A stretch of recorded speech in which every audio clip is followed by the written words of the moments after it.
আসসালামু আলাইকুম ভিউয়ার্স, আশা করছি সবাই ভালো আছেন। আজকে আমি আপনাদের সাথে খুবই মজাদার একটি আলুর পরোটার রেসিপি শেয়ার করব। আর এর জন্য এখানে নিয়েছি 4-5টা সিদ্ধ করা আলু। আলুটাকে আমি ম্যাশ করে নিব।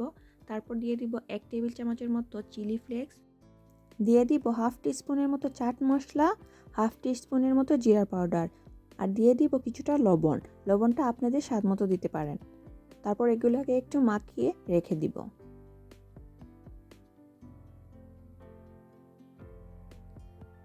এখন আমি পরোটার জন্য ডটা তৈরি করে নিব। তার জন্য এখানে নিয়েছি 2 কাপ পরিমাণ ময়দা, হাফ টিস্পুনের মতো লবণ, 4 টেবিল স্পুনের মতো তেল দিয়ে ভালোভাবে মাখিয়ে নিব।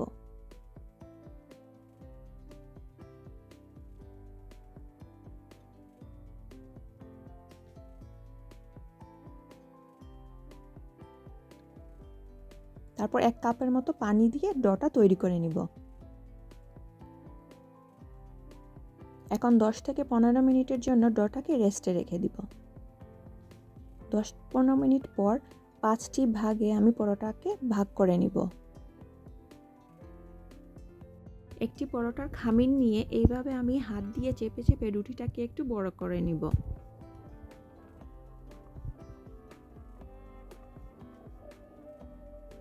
তারপর দিয়ে দিব পুরটা।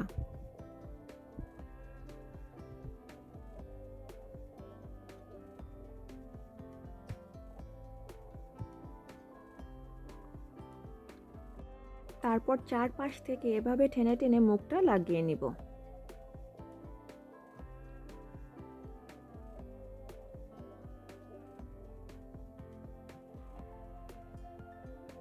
আর হাতের মধ্যে এভাবে চেপে চেপে একটু রুটিটাকে বড় করে নিব। এখন একটু ময়দা ছিটিয়ে রুটিটা বেলে নেব। রুটিটা কিন্তু আলতো হাতে বেলতে হবে। বেশি জুড়ে বেলতে গেলে পুরটা কিন্তু বের হয়ে আসতে পারে।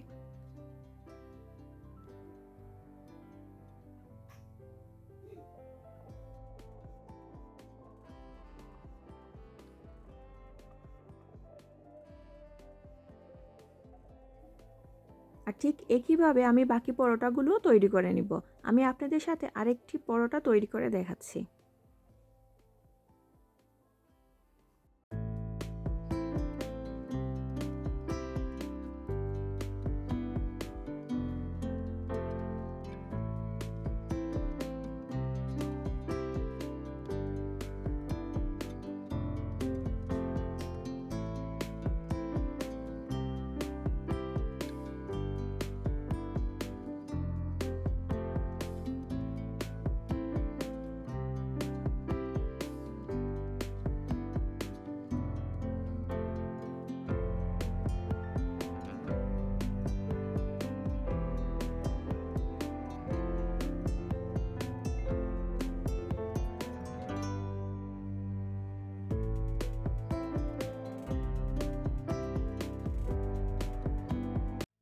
এখন সবগুলো পরোটা আমি একটু ছেঁকে নেব।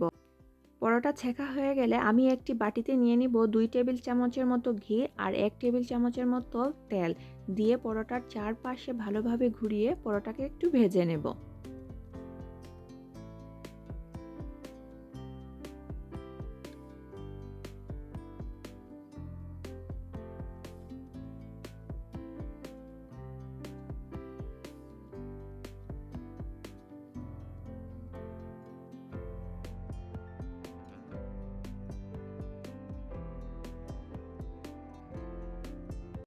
আর এই তো তৈরি হয়ে গেল খুবই মজাদার একটি আলুর পরোটা। আপনারা বাসায় আমার এই রেসিপিটা অবশ্যই ট্রাই করবেন। আর যদি আপনাদের কাছে আমার এই রেসিপিটা ভালো লেগে থাকে তাহলে আমার চ্যানেলটাকে অবশ্যই সাবস্ক্রাইব করবেন আর কমেন্ট বক্সে অবশ্যই জানাবেন। আর এই পরোটাটা চিকেনের সাথে বা টক দইয়ের সাথে খেতে কিন্তু খুবই দারুণ লাগে। আপনারা বাসায় অবশ্যই একবার হলেও ট্রাই করবেন। আজ এই পর্যন্তই। আল্লাহ হাফিজ।